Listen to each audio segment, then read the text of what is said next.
নমস্কার বন্ধুরা, রসনাতে সবাইকে স্বাগত। আজ আমি দেখাবো লোটে মাছের চপ। প্রথমে আমি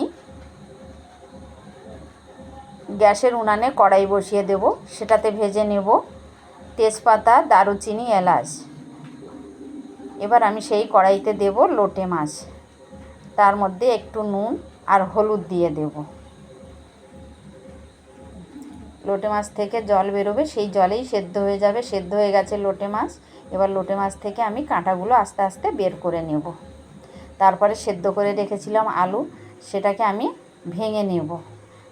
এবার গ্যাসে উনানে কড়াই বসিয়ে সেটাতে আমি তেল দিয়ে দেব। তেলটা গরম হয়ে আসলে তার মধ্যে দিয়ে দেব ঝিরিঝিরি করে কুচানো পেঁয়াজ, কাঁচা লঙ্কা কুচানো, আদা বাটা। তারপরে ওটাকে নাড়তে থাকবো, একটু লাল লাল হয়ে আসবে, তখন ভাঙা আলুগুলো ওটার মধ্যে দিয়ে দেব। আলুগুলোকে আমি একটু নেড়ে চেড়ে নেব। তারপরে দিয়ে দেব লোটে মাছগুলো, একটু নাড়তে থাকবো।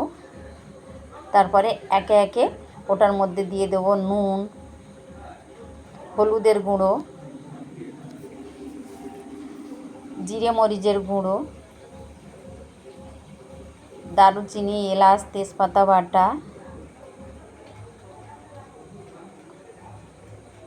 দিয়ে আমি আস্তে আস্তে ওটাকে নাড়তে থাকবো।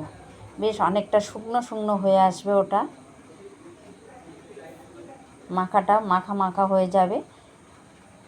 তারপরে ওটাকে নামিয়ে নেব, নামিয়ে একটু ঠান্ডা হতে দেব। তারপরে হাতের মুঠো শেপের আকৃতি করে নেব।